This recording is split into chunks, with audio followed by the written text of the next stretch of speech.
धन्यवाद सभी को। आज कोई भाषण का कार्यक्रम है नहीं, हमने सिर्फ ये पूछा था कि भाई जब हम यहाँ नहीं रहते हैं तो आश्रम में कितनी एनर्जी रहती है। हमको ये डर सताता रहता है कि अभी हम जा रहे हैं बाहर तो आश्रम में रहने वाले लोगों की ऊर्जा, उनका आत्मविश्वास थोड़ा कम हो जाए। मेरे भैया प्रशांत जी तो वहाँ गए, यहाँ पर हम लोग बैठ के क्या कर रहे हैं। तो हमने अपने साथियों के लिए लक्ष्य निर्धारित किया था कि भाई अब यहाँ से निकल रहे हैं, आते जाते रहेंगे तो कम से कम अगर 500 साथी साथ में रहें तो एक दूसरे की हिम्मत, एक दूसरे का हौसला, एक दूसरे का आत्मविश्वास बनकर इस पूरे व्यवस्था को जागृत रखेंगे। तो 2-3 दिन पहले मैंने पूछा भैया आश्रम में नंबर अभी कितना है। ये हम लोगों ने अनुभव देखा है पद यात्रा में कि जब नंबर कम हो जाता है तो हिम्मत जवाब देने लगती है। ऐसा लोगों को लगता है कि अरे बहुत बड़े ज्ञानी हैं, बहुत बड़े होशियार हैं, रणनीतिकार हैं। हर दिन सुबह उठ के जब आप सुबह आँख खोलते हैं तो अपने आप को खींच कर निकालना पड़ता है बेड से कि नहीं भैया इसको करना ही है। हर दिन सुबह ऐसा लगता है भैया क्या ही कर रहे हैं, हो पाएगा कि नहीं हो पाएगा। तो जब समूह में लड़के होते हैं, जिसको बोलचाल की भाषा में हम लोग भीड़ कहते हैं, जब भीड़ दिखती है, लोगों की संख्या दिखती है, आप अकेले नहीं होते हैं तो हिम्मत बढ़ने में, आत्मविश्वास को बनाए रखने में मदद मिलती है। इसीलिए मैंने पूछा भाई आश्रम में कितने लोग रहते हैं तो बताया गया कि आजकल 400 के आसपास आश्रम में लोग रहते हैं। अभी भी हमारी जो सोच है उससे संख्या बहुत कम है, लेकिन मुझे लगता है कि उस दिशा में हम लोग बढ़ रहे हैं। जब 30-40 साथियों के साथ रहकर हिम्मत नहीं टूटा तो 400 साथियों के साथ रहकर तो हिम्मत और बढ़ेगा ही। एक बार आप सबका धन्यवाद कि आप लोग यहाँ आए हैं। कोई लंबा चौड़ा भाषण नहीं देना है, मैं आपको एक सुझाव देना चाहता हूँ कि आश्रम की व्यवस्था में, क्योंकि हर आदमी व्यस्त है, कोई ट्रेनिंग लेने आया है, कोई ट्रेनिंग दे रहा है, कोई खाना खिला रहा है, कोई बाथरूम की व्यवस्था देख रहा है। कई बार आदमी को लगता नहीं है सृजन जो है ये सबसे कठिन काम। किसी चीज का निर्माण, गांव देहात में आदमी कहता है 2 ईंटा जोड़ना बहुत कठिन काम। बाबूजी खेत खरीद के गए हैं, बांट के झगड़ा करने में कोई दिक्कत नहीं है, लेकिन एक धूल मिट्टी खरीदने में पसीना निकलता है। आप देखिए यहाँ 300-400-500 लोगों की व्यवस्था को चलाने के लिए कितने लोग लगे हुए। अगर पूरे बिहार में 50 लाख लोगों को का जीवन सुधारना है तो कितने साथी इधर से उठकर इधर आएंगे, तब हम लोग अपने भाइयों का, मित्रों का यहाँ पर जीवन सुधार पाएंगे। कितने लोग लगे हुए, 1 घंटा से परिचय ही हो रहा है। 1 घंटा से परिचय हो रहा है, अभी भी कई साथियों का परिचय नहीं हुआ। इतने लोग लगे हुए हैं तो 200, 300, 500 आदमी को अब प्रशिक्षण हो रहा है। तो जब हम लोग कहते हैं कि 1 लाख आदमी, 1 लाख लड़के, 1 लाख युवा, 1 लाख बिहार के लोग जिनको समाज सुधार मित्र बनाया जाएगा, तो कई आदमी को लगता है इसका क्या, 1 लाख आदमी का क्या जरूरत है। 1 लाख आदमी अगर प्रशिक्षित हो जाए, संजीत बन जाए, विकसित बन जाए, अभिषेक बन जाए, तब जाकर कहीं बिहार की दुर्दशा सुधरनी शुरू होगी। कोई विधायक बन जाए, कोई मंत्री बन जाए, कोई योजना लगाने से बिहार सुधरने वाला नहीं है। इतना गर्त में हम लोग चले गए हैं, दुनिया कहां से कहां चली गई। हम लोग अभी जी रहे हैं 1960-70 में। तो हम हमेशा कहते हैं कि जिस बिहार को देश के सभी दल और नेताओं ने न सुधर पाने वाला मानकर छोड़ दिया है, उसको सुधारने का जिम्मा सिर्फ और सिर्फ बिहार के लड़कों का है, आपका है, हमारा है। दूसरा कोई इसको नहीं सुधारेगा। आप लोग देखते होंगे अफगानिस्तान देश का नाम सुने हैं ना?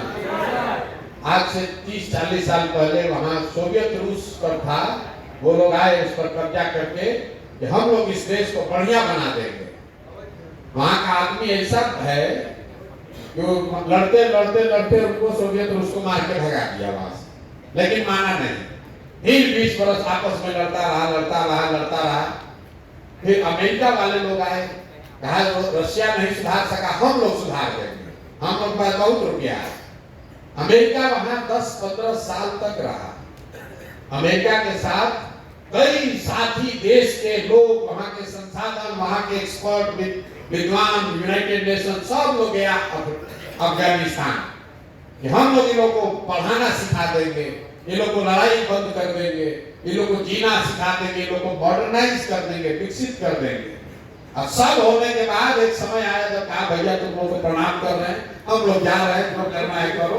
अब वो फिर तालिबानी वाला चला। तो भैया बिहार भी वही दशा, बिहार का हम लोग बच्चे थे 1989 के इलेक्शन में, हमको लगता है हम 8वीं क्लास में पढ़ते थे, तो पहली बार हमने विशेष राज्य का दर्जा और पैकेज की बात यही गांधी मैदान में राजीव गांधी का प्रधानमंत्री थे उनसे सुना। उनसे मतलब रैली में सुनने नहीं गए थे, पेपर में पढ़े होंगे। तो राजीव गांधी ने कहा उस समय, आप जाके देखिएगा लाइब्रेरी में छपा होगा, अभी भी कहीं पेपर होगा, कि मैं बिहार को सुधार दूंगा अगर हम प्रधानमंत्री बने तो बिहार को 50,000 करोड़ रुपया का पैकेज दिया जाएगा। ये कहा गया 1989 में, 1989, 11 साल उधर और 25 साल की इधर, करीब 36 साल हो गया। फिर वीपी सिंह आए, जनता दल सब बना, हम लोग बिहार को सामाजिक न्याय से सुधार देंगे। तो सुधारते सुधारते जंगल राज बना दिया। फिर उसके बाद देखिए नीतीश जी आए, ये भी थोड़ा बहुत सुधार कर भूल गए। फिर मोदी जी आए, आपने भाषण सुना होगा, 80,000 करोड़ दे कि 1 लाख करोड़ दे, 1 लाख करोड़ दे कि 2 लाख करोड़ दे, वो भी हारे भागे, यहाँ से जान छोड़ा के भागो रे भाई, बिहार का कुछ नहीं हो सकता है। मैं आपको इसलिए कह रहा हूं कि कांग्रेस, लालू, नीतीश, भाजपा, ये चारों लोग बड़े दल, बड़े नेता कहीं न कहीं बिहार से हार मान के थक कर छोड़कर चला गया, चलने तो सुधरने वाला नहीं। उसमें बिहार में कोई जन स्वराज के लड़के खड़े होकर कह रहे हैं कि नहीं इसको सुधारा जा सकता है, ये विश्वास ही अपने आप में सबसे बड़ी जीत है। जब जीत होगा तब होगा, जब जीत होगा तब होगा। किसी का दम नहीं है देश में। हम सब नेताओं के साथ काम किए हैं जो कह रहे कि हम बिहार को सुधार सकते हैं। सड़क बनाना अलग बात, लेकिन बिहार भी देश के विकसित राज्यों में शामिल हो सकता है, ये किसी नेता का दम नहीं है। और उसको बनाने में आप कंधा लगा रहे हैं, ये आपका योगदान है। बने या न बने, सफलता मिले या न मिले, इस बात को इतिहास के पन्नों से कोई मिटा नहीं सकेगा कि एक बहुत बड़ा प्रयास किया गया था और करने वालों में वाहिनी का एक मुख्य अंग थी। हम आपको पहले कहा लंबा चौड़ा भाषण नहीं देंगे, आपको सुबह में क्लास की है तो 2 बात बताकर खत्म करेंगे। हमारी माँ हमेशा कहती थी कि जो समाज को लंगर जो चलाता है वो भूखे नहीं मर सकता है। आप जरा सोच के देखिए, जो खाना बांट रहा है, चाहे बारात में बांटे, मंदिर में प्रसाद बांटे, लंगर चलाए, यहाँ कैंप में खाना खिलाए, या रोड पर कोई जगराता में पूरी की सब्जी बांटे, जो खाना बांट रहा है वो कभी भूखे नहीं मर सकता है। प्रकृति के नियम के खिलाफ कैसा हो कैसे सकता है कि आप खाना बांट रहे हैं और आप भूखे मर जाए। तो वाहिनी ये व्यवस्था बना रही है, आपको चिंता करने की जरूरत नहीं है। अगर व्यवस्था बनी तो आपको कभी अपने जीवन में संघर्ष वापस इसलिए नहीं करना पड़ेगा कि हमारा 500 रुपया कैसे मिलेगा, हमको नौकरी कैसे मिलेगी। संघर्ष तो जीवन में रहेगा ही, लेकिन ये जब व्यवस्था बनेगी तो हर व्यक्ति को जो इससे जुड़ा हुआ है, जो वाहिनी है, जो बना रहा है, प्रशांत किशोर चाहे या न चाहे उसको आगे बढ़ना ही बढ़ना है। आप देखिए मोदी जी प्रधानमंत्री बने, अगर उनके बनने में हमने कंधा लगाया है तो मोदी जी हमको रखे कि न रखे, हमारा जीवन आगे बढ़ेगा ही बढ़ेगा, कोई रोक नहीं सकता। तो मोदी जी के कहने करने का मोहताज नहीं है, क्योंकि कुछ हो ना हो आप इतना चीज सीख लेते हैं, इतना जीवन में आगे बढ़ जाते हैं, इतना अनुभव आपको हो जाता है कि आप वापस लौटकर वहां नहीं पहुंचिएगा जहां से शुरू किए थे। तो आप ये भरोसा रखिए कि जो वाहिनी के साथी हैं, चाहे अलग अलग कोई भी काम कर रहे हैं, ये आप ये बनाने वाले हैं। जब ये व्यवस्था बनेगी तो निश्चित तौर पर आपका जीवन की जो धारा है वो बदल जाएगी। और अगर नहीं बनी तो आपको हमको ये भरोसा होना चाहिए अपने आप पर कि भाई जब हमें काबिलियत नहीं थी तो हम क्यों लेते। अगर हम नहीं बना पाए तो क्यों मांगेंगे, लेकिन अगर बना दिया, अगर व्यवस्था बना दी तो हमारा हक उसमें कोई दूसरा ले नहीं सकता है। इस बात का भरोसा रखिए। और दूसरी बात, ये संख्या काफी नहीं है। 1000 वाहिनी 15 अप्रैल तक ये संख्या 1000 होनी चाहिए। 20 तारीख से 20 अप्रैल से अभी आपके समक्ष 11 अप्रैल की एक यहाँ पर बैठक होनी है, उसमें आपका कुछ योगदान होगा। लेकिन 20 अप्रैल से हम लोग की कोशिश है कि फाइनल अटैक पूरा प्रयास जो के 500 साथी मेरे साथ चलेंगे। पूरे बिहार को हम लोग 120 दिन में मत के रख देंगे। तो जो साथी चलना चाहते हैं, जो साथी भी चलना चाहता है, जो भी सीखा है भाषण देने के लिए बाइक पर, गाड़ी पर, एक मैं और मेरे साथ 500 साथी 20 तारीख से हम लोग चलेंगे। 120 दिन में 243 विधानसभा, मतलब 20 अप्रैल से शुरू करके 20 अगस्त तक पूरा बिहार एक बार जगाकर समझाकर एक अंतिम प्रयास हम लोग जरूर कर देंगे। तो जो साथी चलना चाहते हैं वो अभी से अपना तैयारी कर लें, कपड़ा अपना धुलवा लीजिए। 20 तारीख से हम लोग चलेंगे, गाड़ी से चलेंगे, इस बार पैदल नहीं चलना है। और हर दिन 2 विधानसभा, 10 घंटा, 12 घंटा, 14 घंटा, जितनी भी मेहनत करनी पड़े वो करना है। तो जो साथी ऐसे हो जो आगे 50 बाइक से चलकर हमसे पहले जाकर सभा करें, वो साथी जब हम लोग चले तो 20 किलोमीटर रेडियस में कोई आदमी छूटे नहीं, चाहे उसको गाड़ी से उठा कर लाना पड़े या टेम्पू से या बस से। वो साथी वो हो जो अभी रोड पर झंडा लगाते थे, लेकिन जब इस बार चलेंगे तो 15 किलोमीटर दाहिने, 15 किलोमीटर बाएं, कोई घर, कोई दुकान जन स्वराज के झंडा बैनर से छूटना नहीं चाहिए। इसलिए 500 साथियों की जरूरत है। और 500 साथी जब ये यात्रा करा रहे होंगे, कर रहे होंगे, तो ये आश्रम में ये आत्मविश्वास, ये हौसला, ये कार्यक्रम बना रहे। इसके लिए जरूरी है कि यहाँ पर से 500 साथी बैठकर पूरे राज्य भर के वाहिनी एसकेएस को एक्टिवेट रखें। तो 500 साथी यहाँ और 500 साथी यात्रा में।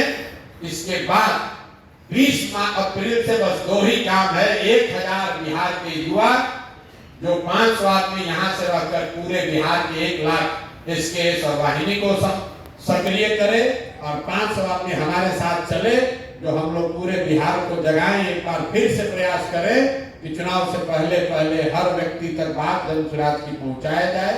तो जो लोग तैयार हैं, सब लोग अपना अपना प्रेफरेंस अभी से बनाना शुरू कीजिए।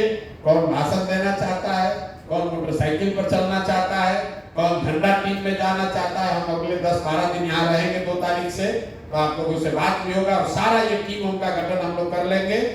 11 तारीख को जब गांधी मैदान में रैली हो जाएगी तो 5 दिन आप घर जाइए, 2 दिन, 4 दिन, 5 दिन घर जाइए, और जब घर से आइए तो उसके बाद हम लोग अब चुनाव के बाद ही वापस लौटेंगे। बीच में एक दिन भी छुट्टी नहीं करेंगे। ठीक है, ठीक है ना भाई? 4 महीना तो एकदम हम लोग कमर कस के, बिना बीमार पड़े, बिना छुट्टी लिए। अरे ऐसा बढ़िया महीना भी है कि अप्रैल से लेकर दशहरा तक कोई पर्व त्योहार भी नहीं, कोई पर्व त्योहार है ही नहीं। 1000 लड़के अगर तैयार हो जाए, पूरे बिहार को हम लोग मत के रख देंगे। और ये भी कर सकते हैं कि 500 आदमी यहाँ से चलाए, 500 आदमी हमारे साथ चले। 2 महीना के बाद उसको फ्लिप भी कर देंगे कि जो 500 आदमी यात्रा में चल रहा है वो कैंप में आएगा और कैंप वाला आदमी यात्रा में जाएगा, ताकि जो लोग थक जाए वहां चलते चलते यहाँ कैंप में आकर रखे। अभी इस कैंप के लिए सारा स्टेट इंटेलिजेंस, सेंट्रल इंटेलिजेंस रोज आता है, यहाँ रोज बनाता है कितना लड़का रह रहा है, क्या हो रहा है, बिहार में क्या भूचाल आ रहा है, कितना लोग ट्रेनिंग ले रहा है, ट्रेनिंग में क्या कह रहा है। अभी आप यहाँ 400 हुए, जैसे ही आप 1000 होइएगा, 1200 होइएगा और यहाँ से 1 लाख बच्चों को हम लोग गाइड करना शुरू कर देंगे। यहाँ से फोन जाए सुबह 9 बजे और 50,000 बच्चे अपने अपने गांव में जन स्वराज का झंडा लेकर घर घर का डोर टू डोर करना शुरू करें, तब जाकर बिहार बदलेगा। इतना संकल्प और इतना बढ़िया व्यवस्था बनाना और बिल्कुल इसको किया जा सकता है। जय बिहार वाला नारा बहुत देख रहे हैं, घर बढ़ गया, बड़ा है कि नहीं बड़ा है? जहाँ जाते हैं जन स्वराज से पहले जय बिहार चल रहा है, इसको एकदम दबा कर करना है। बिहार में भारत माता की जय, जय हिंद, सबसे पहले आजकल जय बिहार हो रहा है। सरकार जब बनेगी तब बनेगी, जब बिहार सुधरेगा तब सुधरेगा, लेकिन पहली बार बिहार के गली गली, घर घर, गांव गांव में लोग कह रहा है जय बिहार, जय बिहार, जय बिहार। कोई नहीं कहता, ये आपकी ताकत है। राजनीति सिर्फ चुनाव और एमएलए एमपी बनने का नहीं है, ये भी राजनीति है। बिहार के बच्चों का भविष्य, बिहार में हजारों बच्चों का भविष्य बदलना भी राजनीति है। बिहार में जय बिहार का नारा लगवाना भी राजनीति है। बिहार के सब नेता, सब दल पलायन पर बोल रहे हैं, ये भी राजनीति है। ये आपकी हमारी ताकत है। लालू जी भी पलायन बोल रहे हैं, कांग्रेस वाले भी पलायन बोल रहे हैं। कोई माई बहन योजना लाया है, न तो पहले एक योजना था जात पात योजना, अब जन स्वराज आया है तो माई बहन योजना कह रहा है। पहले बिहार में एक योजना था, हिंदू मुस्लिम योजना, न तो जात पात योजना, जात योजना न तो भात योजना, तो सब योजना बंद, अब नया नया योजना लेकर आ रहे हैं। ये राजनीति के में विकल्प की ताकत है, ये जन स्वराज की ताकत है, ये आपकी ताकत है। अब संकल्प लीजिए, घर घर से, गांव गांव में 5 आदमी को, 10 आदमी को, अपने साथी लड़कों को जोड़िए। अभी समय है, 1 महीना में जिसको भी जानते हैं ये लड़का कारगर हो सकता है, उसको लाइए, इस व्यवस्था का हिस्सा बनाइए। 1-1.5 हजार लड़कों ने भी अगर संकल्प ले लिया तो लाखों लोगों का बिहार में जीवन बदल सकता है। इसी संकल्प के साथ इसको शुरू किया गया है और इसको बिना आपके सहयोग के पूरा नहीं किया जा सकता है। हम मजाक में कभी कभी कहते हैं, जो वाहिनी है ये शंकर की बारात है, ये नेताओं का संगठन नहीं है, ये शंकर की बारात है। कोई पढ़ा लिखा है, कोई बिल्कुल अनपढ़ है, कोई कपड़ा बहुत बढ़िया सलीके से पहनता है, जिसको कोई ऐसा भी है जिसको कपड़ा पहनने से मतलब नहीं, लेकिन ये धुनी लोग हैं। एक बार धुन सवार हो गया तो जहां जाएगा वहां पर कर ही आएगा। तो आप सबका इस पूरी व्यवस्था को बनाने में जो योगदान है वो प्रशांत किशोर या आपके यहाँ बैठे किसी साथी के रिकॉग्निशन का मोहताज नहीं है। आप इतिहास बना रहे हैं और ये आप भरोसा रखिए कि उस इतिहास को बनाने वालों में, जब आजादी की लड़ाई में लोग भगत सिंह का नाम ले रहा है, गांधी का नाम ले रहा है, तो कई ऐसे लोग जिनका नाम लोग नहीं लेते, वो भी कहते हैं कि आजादी की लड़ाई में सैकड़ों हजारों लोगों ने कुर्बानी दी है। तो ये हजारों लोगों के प्रयास, परिश्रम, आपके श्रम, आपके खून पसीने से ही इसको बनाया जा सकता है। एक प्रशांत किशोर इसको नहीं कर सकते हैं। 1000 लड़के, हजारों लड़के जब लगेंगे तब बात बनेगी। एक अंतिम आग्रह, आप लोग हफ्ते में 1 दिन ही सही, लेकिन पूरा आश्रम एक बार जरूर बैठिए, ताकि समूह की ताकत आपको, एक जब भी आपका मन लगे अरे भैया क्या कर रहे हैं यहाँ गंगा जी के किनारे बैठ के, इतना लूप में, धूप में, धूल में, मच्छर में, जब आप साथ में बैठते हैं तो आपको लगता है कि नहीं, ये सही काम कर रहे हैं, कुछ सही करने के लिए जुटे हैं। 6 महीना की बात है, अपना हिम्मत अभी बना कर रखेंगे, बिना किए बगैर इसको मानेंगे नहीं। तो हफ्ते में 1 दिन ही सही जरूर हम लोग आश्रम की बैठक होनी चाहिए। बाइक टीम की नहीं, डिजिटल टीम की नहीं, एसकेएस की नहीं, आश्रम के सारे साथियों की बैठक हफ्ते में एक दिन जरूर आप लोग की होनी चाहिए, ताकि एक दूसरे का परिचय हो सके। और सिर्फ मन से ही नहीं, जो साथी इस साइड में बैठे हैं, 2 घंटा उस दिन सब काम रोक के एक दूसरे से परिचय, एक दूसरे का अनुभव, एक दूसरे का सुझाव वो जरूर हम लोग को साझा करना चाहिए। उससे ताकत बढ़ेगी, समूह की हिम्मत बढ़ेगी और इस काम को करने का जज्बा जो है वो और मजबूत होगा। बहुत बहुत धन्यवाद। खाना खाइए, मजा लीजिए, हम अच्छा से सभी करवाएंगे।